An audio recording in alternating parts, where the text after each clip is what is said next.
Welcome. Welcome to the Contemplative Meditation. I am Reverend Melissa McQueen-Simmons, the virtual pastor and spiritual director for Holy Ground Spiritual Center. And today, um, for the contemplative meditation, I will definitely do what I usually do as I guide us in a moment of space that is sacred, where we can reflect, where we can write, where we can relax. And today, I will be intentional about introducing you all to some shadow work. Okay. And as we get into that work, I will give more details so you have an idea of what I am talking about. But briefly, shadow work is creating a space and intentionality where you are on purpose digging within yourself to see where you are, where you want to go, um, possibly your next, and where you want to revisit some things that may have showed up for you or things that have happened in your life that you may have just skimmed over. So now I want to invite you to get in a posture that is going to be comfortable for you, a posture in which you can relax, where you can ease your mind, and we will eventually move into a space where you can write. But for now, wherever you are, allow the weight of your feet, the weight of your hips, the weight of your back. Allow the weight of your head, if you're lying down, to just relax and fall into the space that it is resting. And right now, in this moment, we are going to embrace some breaths. So, on a count of 3, we are going to inhale, and then we're going to exhale. The thing about sitting with yourself and being intentional about meditation and contemplative practices is that you can practice trying to let things go. For some of us, it is easier, and for some of us, it may be a little challenging. But as you inhale, we're going to inhale whatever we are bringing into this space right now at this moment. And then when we exhale, we're going to release everything that we do not need. So let's inhale and let's exhale.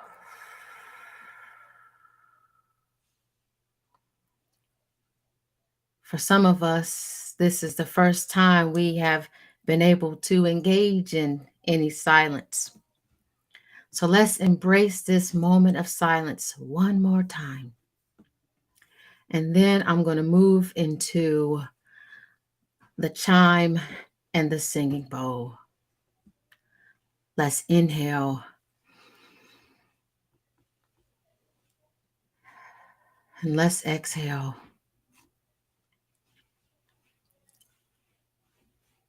And before we move into the sound of the chime and the sound of the singing bowl, I want to challenge each of you to just sit in this moment of silence for about 20 seconds.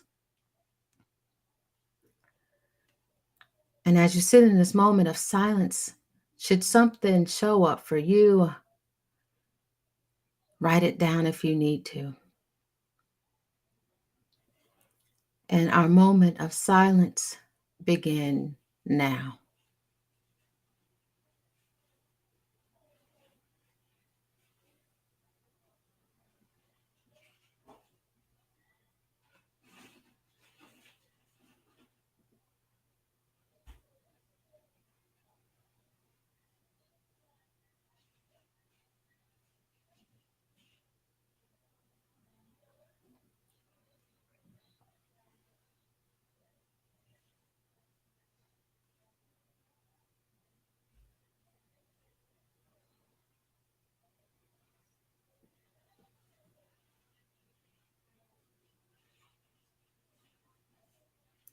and you have made it.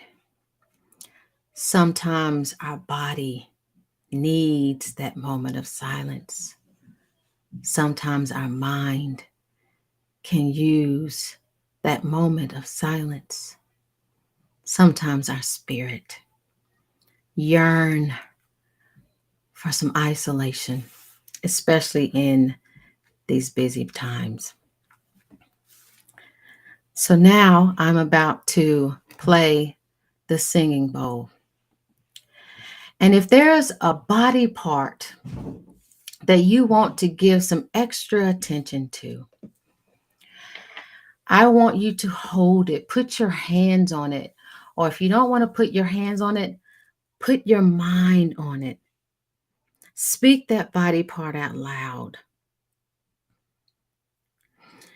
This is also a time for us, as we have decided to be intentional about this space, and we are incorporating the things that we need, whether it is incense, sound, sage, all of that is welcome in this space. I want to give each of you that moment to light your sage if you want to do that, because I forgot to light mine. So now is the time to light your sage. I'll light my sage. So I have my sage. For those of you who are looking for something that you might want to incorporate in your space, I shared this earlier this week. This is called a downflow incense candle, and it is just mesmerizing as you watch the smoke just fall through the bottom. I definitely use that during my meditation sometime, but I'm not going to do that tonight because I don't want my daughter to have to go to sleep with too much smoke because she have asthma. I usually do my lighting of incense and candles during the morning, but the sage is one thing that I enjoy. Also, if you have a candle that you want to light, this is also a good time to bring a candle into the space that you want to light, or even something that draws your attention. This right here is a chakra candle.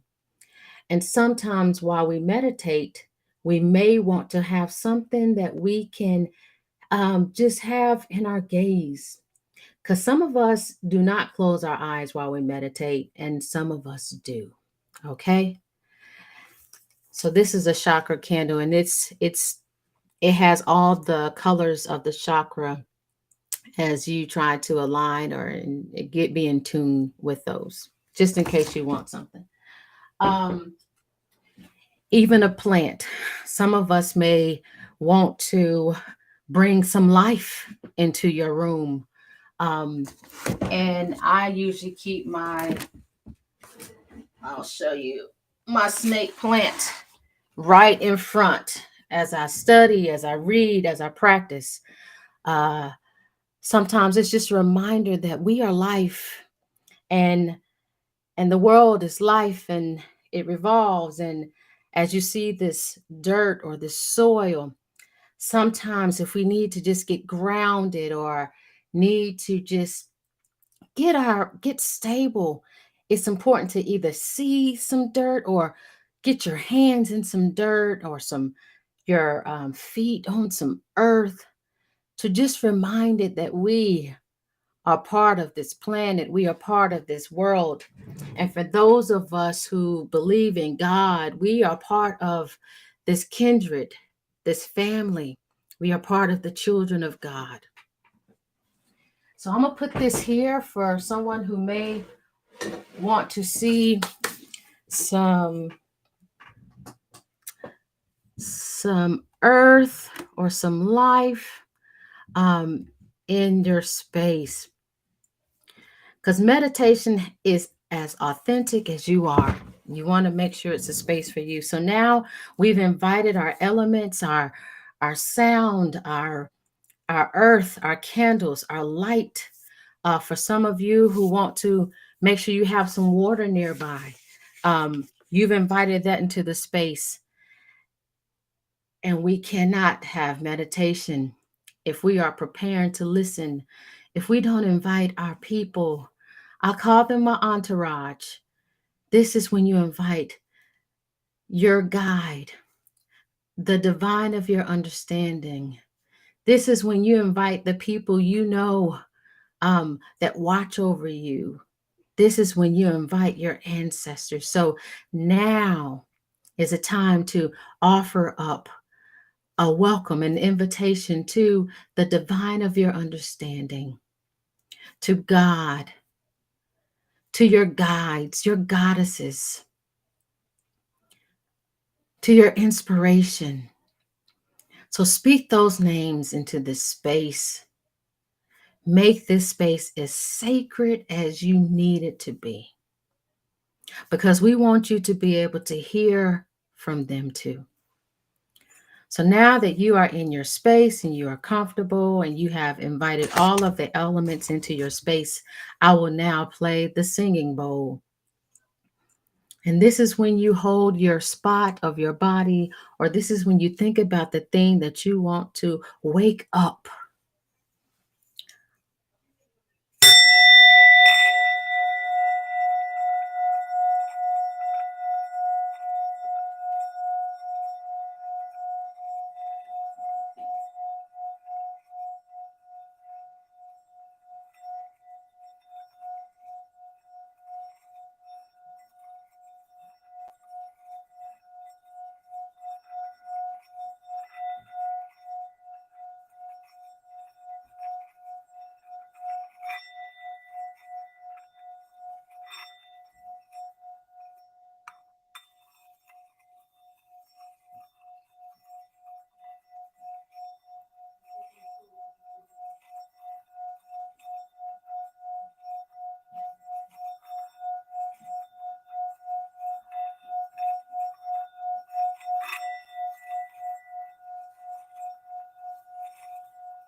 Okay, so we are here, and I hope you are ready to work. Now is the time to bring out your journal if you are journaling. And for those who are continuing to stay in the posture of rest and posture of listening in your body, I invite you to stay into that space. So tonight, we're going to slide into some shadow work. Shadow work is when you step into the light of your true self.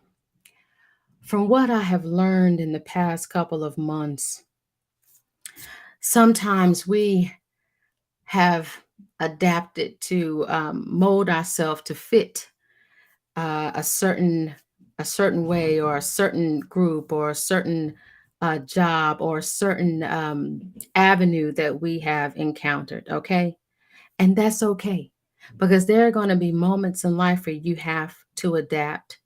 There are going to be moments in life where you release things that do not fit you. But no matter where you are right now in this moment, no matter what you're doing or how you ended up there, you can still be your true self. So I'm going to read out a couple of questions for you, and I will put them in a space where you can see it. For those of you who have just joined us, I want to invite you to grab your writing utensil, because we're about to dig into some work. And so what I have realized is I already am very intentional, and those of you who know who I am when it comes to holy ground know that community is everything.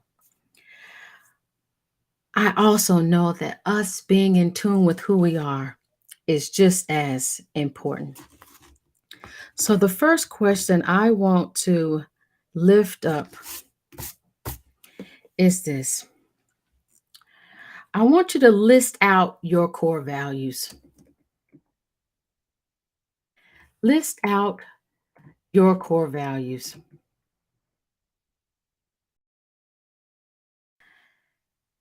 Some of you, this may be simple. And for some of you, you may have not had to even think about this thing. List out your core values.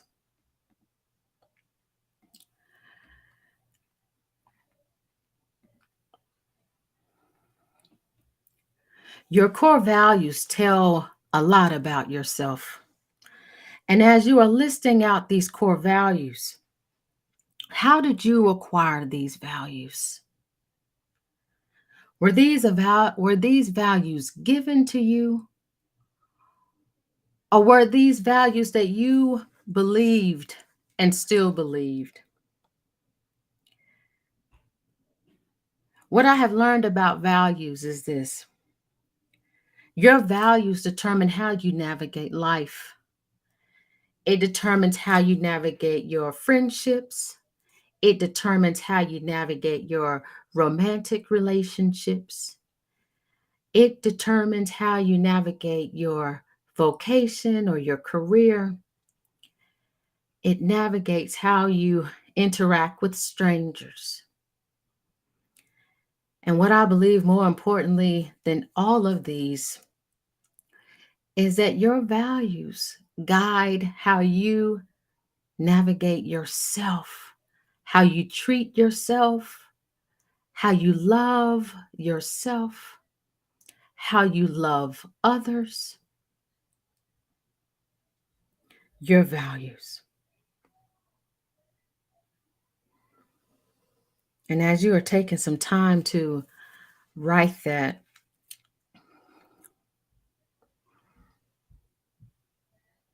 just be honest.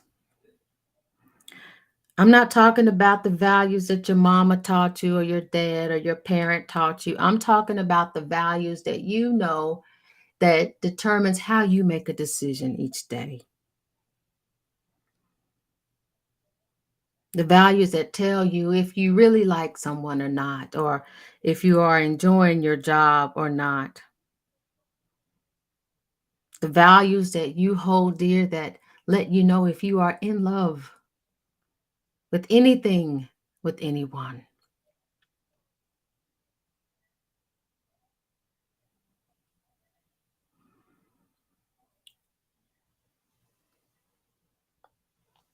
Because these are personal. And as you're thinking about that, I want you to write down the answer to this question. What do you wish people understood about you? What do you wish people understood about you?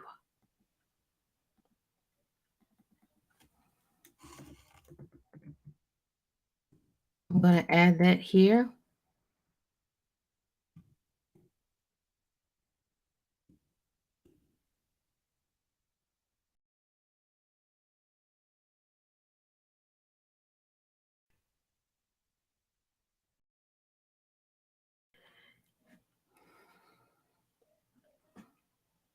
This is not what do you wish people liked about you. This is what do you wish people understood about you and how you are and how you show up and how you share.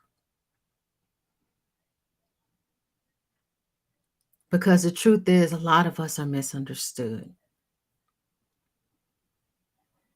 And you know what? That's not on us all the time. I'm a I'm a believer that if you want to understand someone, if you don't understand, you ask questions. But I'm sure there are things about you that you wish people understood. And I'll give an example. When most people see me, most people think I'm super duper serious or I'm very hard to connect with. But when they talk to me, they're like, "Oh, you're so cool. I didn't know you was this cool and this easy to talk to." And that's because some of us, we have our own perceptions of what we see, as we live life and translate life, and even as we translate what we read and what we see in this world, we all see things from different lenses. What do you wish people understood about you?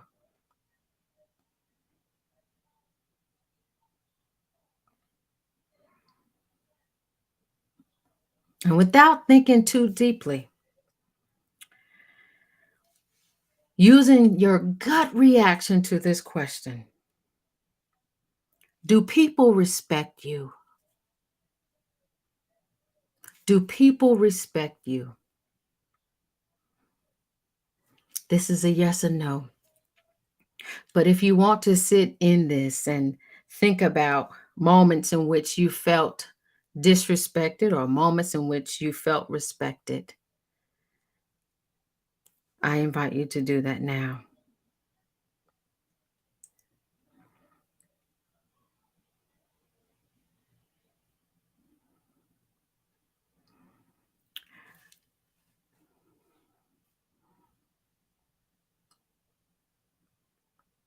And I want to do an emotional question, one that um, reflects your emotions.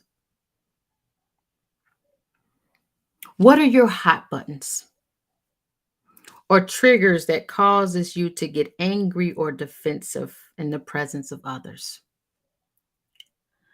So right now, as we are living this life, seeing the things that are happening on the news, um, there are some things, of course, that we disagree with, but there are more things that we can gather and build strength and community together.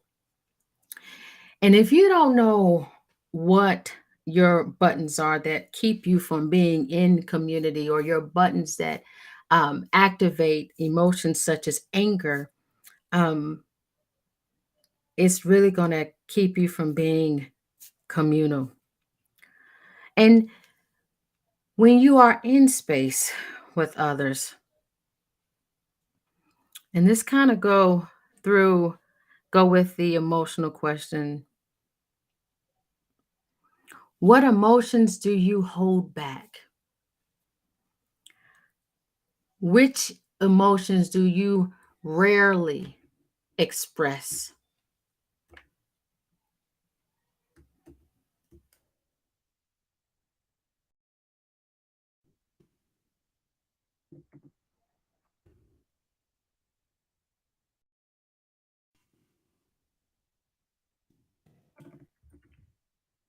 And why? Why is that an emotion that you rarely express?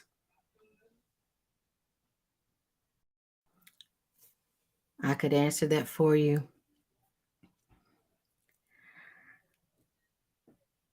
but only you can answer that.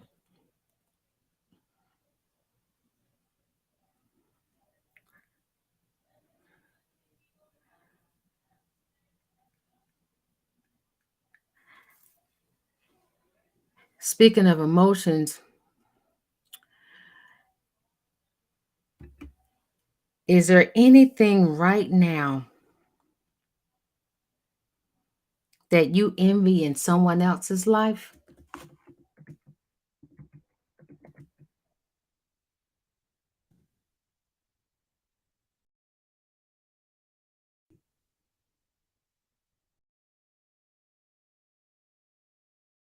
Is there anything that you envy in someone else's life?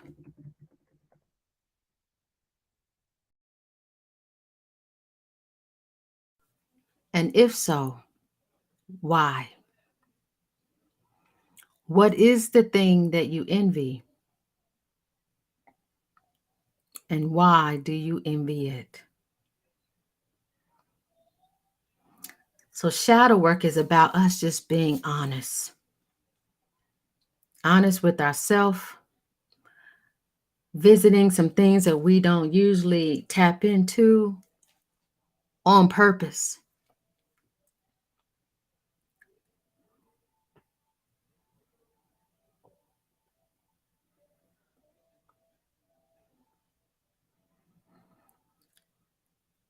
And I'm going to have two more questions as we reflect on that, and then we're going to finish the guided meditation. Some of us have weaknesses that we know of. So when you think about the weaknesses that you think you have in your life, which of your weaknesses could have potential? Which of your weaknesses can have potential?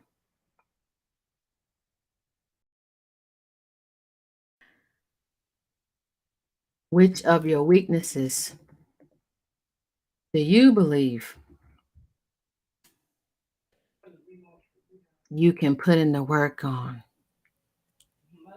The easiest, the simplest, the earliest.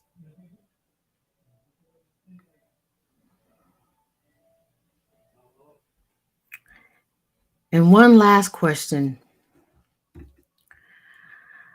because we know emotions are well rounded. And I want to end us on the shadow work with the emotion of happiness. And challenge you that even the questions before, you can definitely find happiness in them if you were to really tap into them and see what you need to do the work in those questions. So, what makes you feel the happiest? I'm not talking about something that makes you smile for a moment. I'm talking about something that you know moves within your mind, your spirit, your body, your joy, that is like the thought of it is able to lift you up out of this space. The feel of it is able to make you feel all giggly and tickly inside. The sound of it invokes laughter and hope and peace and light and glitter and magic and sparkles. What is that thing that makes you feel the happiest? And this week, because we know that in order for some things to really be a part of our life, it has to become a habit. It has to become a ritual. Like those of you who meditate, we know that it is a ritual. It is a purposeful moment of setting aside space to sit or lay or rest or even do mindful eating, to just listen to our angels and listen to our ancestors and our guides and our God and our goddesses and the divine of our understanding speak to us. We know that is intentional and ritual. And happiness is just the same.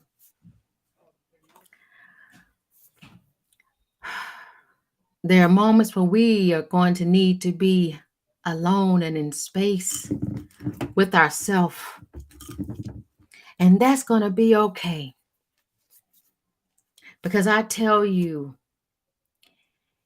before you have decided to be in relationship with anyone or anything or any job, we have to know who we are and what we're bringing. We have to know that we are our best company.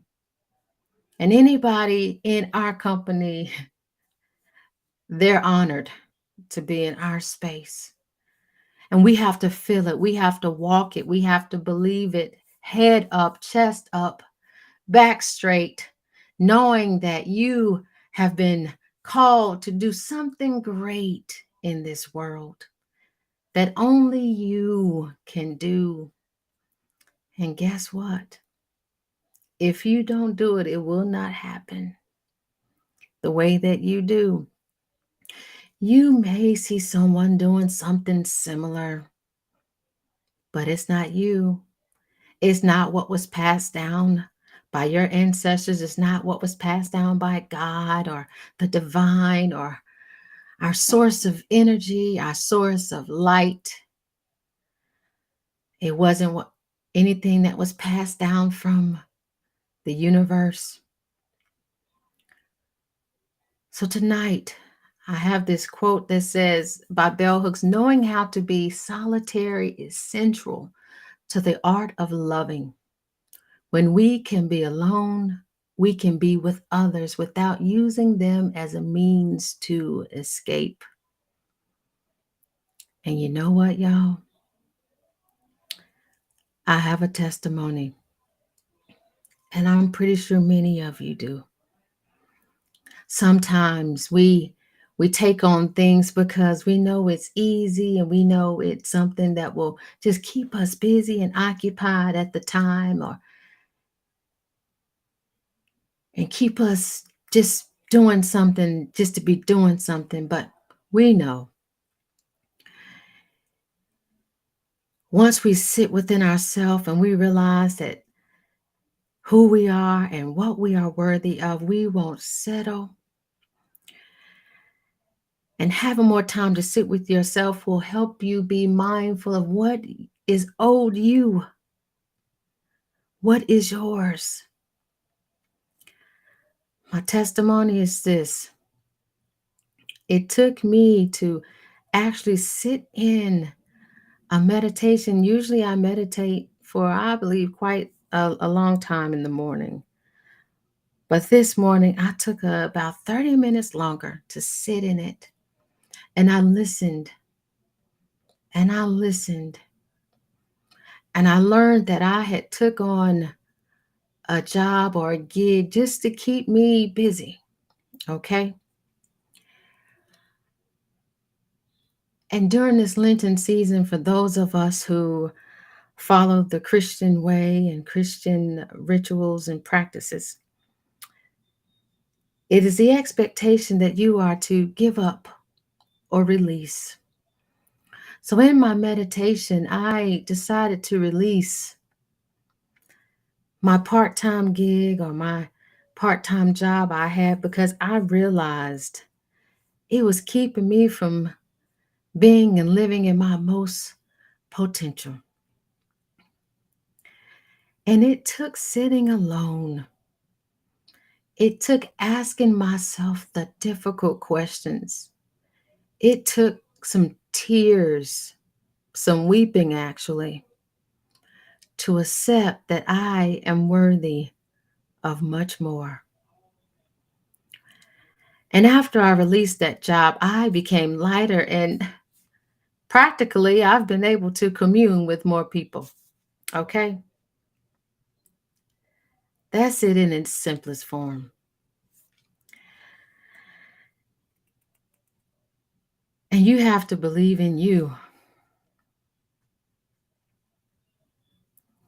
People can tell you all day long how brilliant you are, how beautiful you are. For those of us who are religious, how anointed you are. For my siblings that practice magic and ancestral work, we can tell you how magical you are and how shining you are and how bright you are in this world. But the reality is, if you don't believe it, it doesn't matter. So as you revisit those questions and as you take some moment and create ritual to give yourself those happy moments and create ritual to sit in that silence. And I will be honest with you, for those of you who are just starting to meditate, sitting in silence can be a challenge. It can be awkward. It can be uncomfortable. But I promise you, once you practice and sit in silence long enough, your body, your spirit, your energy, your mind will tap into something that you haven't tapped into. Because we know we are holy. Mind, body, and spirit, we are holy. HOLY and WHOLY.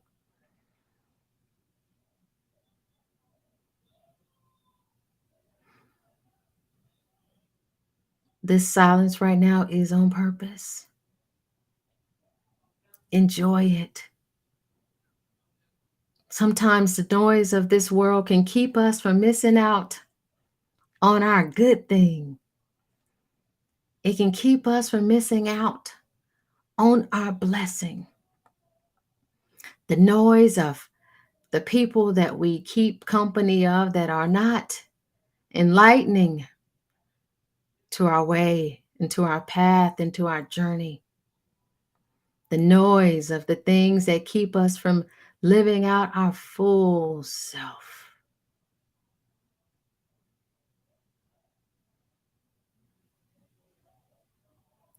And the noise of you telling yourself you cannot do it.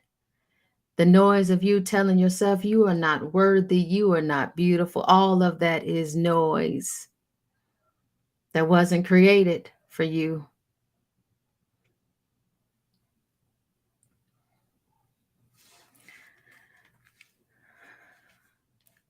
So as we navigate into this space, and as you prepare to wind down and move into your next, whether you are going to work or whether you are going to enjoy some TV or some tunes, or those that are about to go to bed and relax.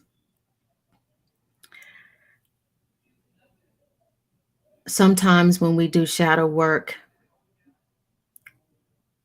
we may feel like we are alone in our thoughts, and our thoughts may not be so pleasant. I want each of you to take a screenshot of this. Take a screenshot of this slide. So if you need a number to talk to, someone to call, know that people are available for you. Always keep this nearby. And if you don't need this, maybe keep this for a friend as well. I'm going to make my name a little bit shorter. So just in case, I think I'm covering up some of it.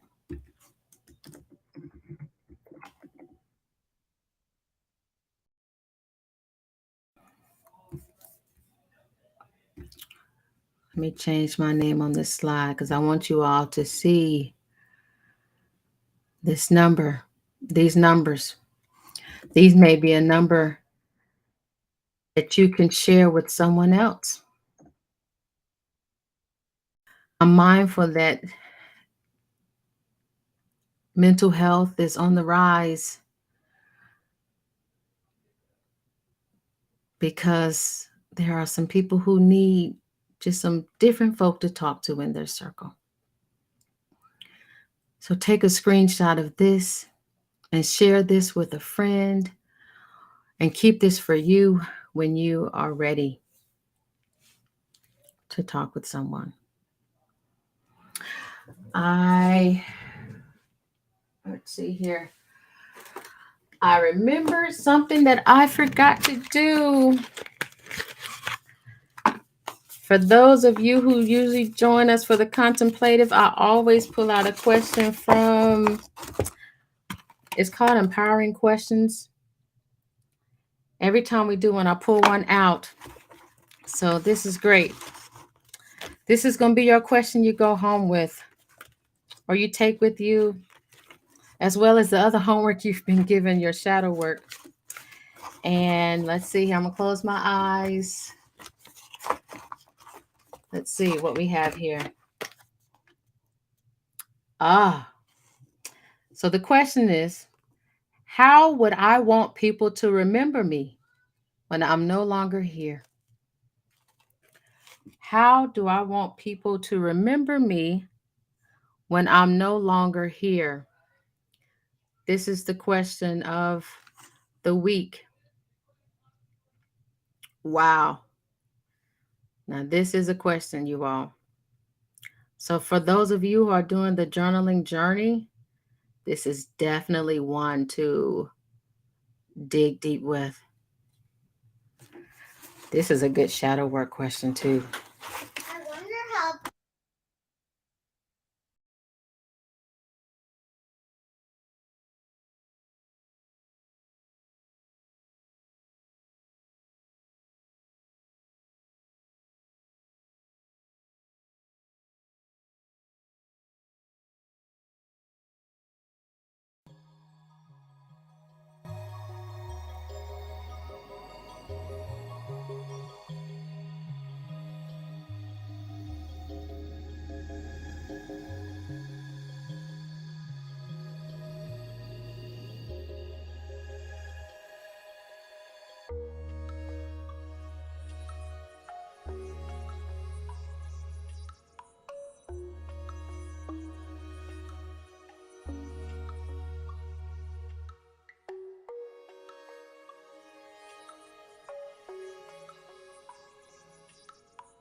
Thank you for joining us for the Contemplative Meditation. Join us Sunday for our Holy Experience Christian edition.